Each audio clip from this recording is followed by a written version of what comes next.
सुनने के बाद पार्वती जी क्या बोलती है शंकर जी से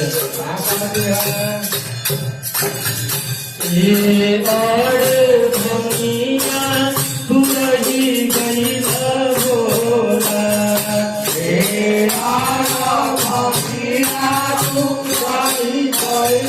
बोला लाले लाले पानी कहाँ भाई बोला लाले लाले पानी कहाँ भाई बोला भोली देवी भोली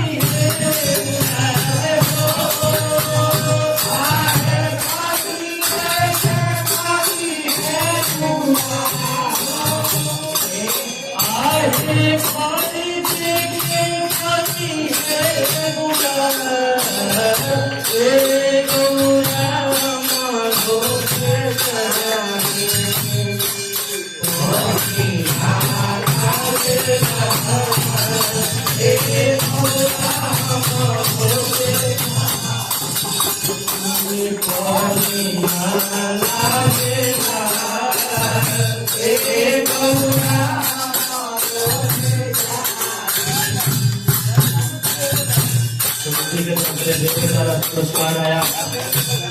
जय हो माता जी का सुनने के बाद शंकर जी कहते हैं हमारा से गुलाब कैसे आए हमारा से गुलाब कैसे आए हमारा जो कलिया के बनाए तो करे हमारा जो कलिया के बनाए तो करे हमारा से बहुरा गुलाल कैसे आए हमारा से बहुरा गुलाल कैसे हमारा जो कलिया में बनाए तो करे हमारा जो कलिया में बनाए तो करे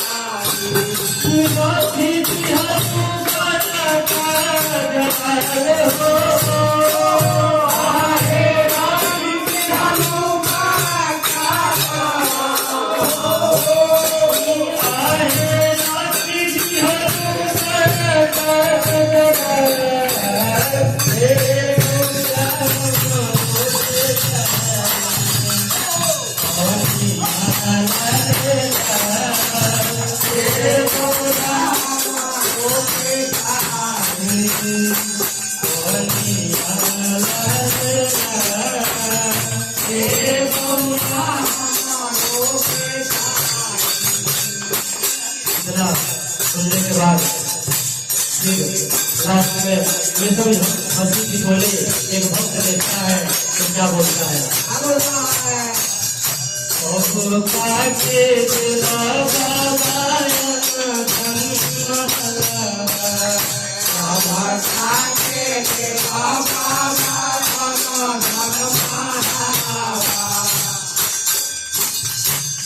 साचे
भोलेनाथ की जय।